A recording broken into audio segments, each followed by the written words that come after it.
Hi everybody, it's Erika here from Discount Fabric Warehouse, and I'm going to show you how to make half square triangles using a quick 1/4-2 ruler and your friction pen. First of all, take your square and you're going to line it up with the edges, as you can see here.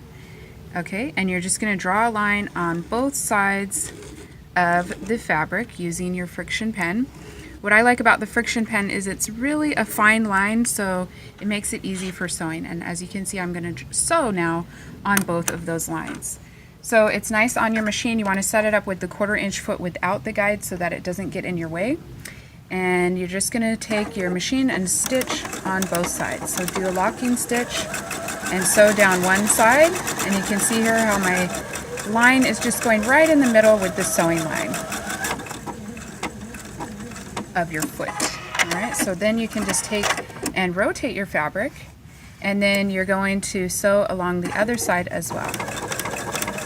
Okay, so it makes it real easy having the line there, so it's really easy to follow. Alright, so I'll show you here what we've got, and then we're going to go over to the cutting board next. Okay, so now we're at our cutting board, and we're going to cut right in the middle of our two sewing lines, which basically gives us a 1/4 inch seam allowance. As you can see, we now have two half square triangles. We're going to take and iron that over here. When you iron, you want to be careful not to stretch out your fabric, so you kind of just use the tip here, and then I'm pressing that over, making sure it's all the way over. And if you notice, it will actually get rid of the line. So you can see our friction pen here. If I just go and iron that, you see how that line has disappeared. That's what's the beauty of the friction pens. So then we can iron that one as well. And now to square it up.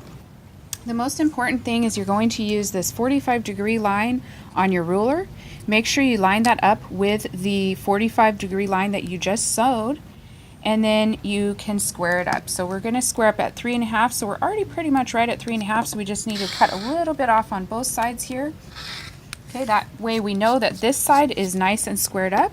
Then you just rotate it, and you're going to line it up again the same way. So we have another 3.5 inch line here, and then we keep that 45-degree line here, and then you can square up one more time, and there we go. We have a nice perfect 3.5 inch half square triangle.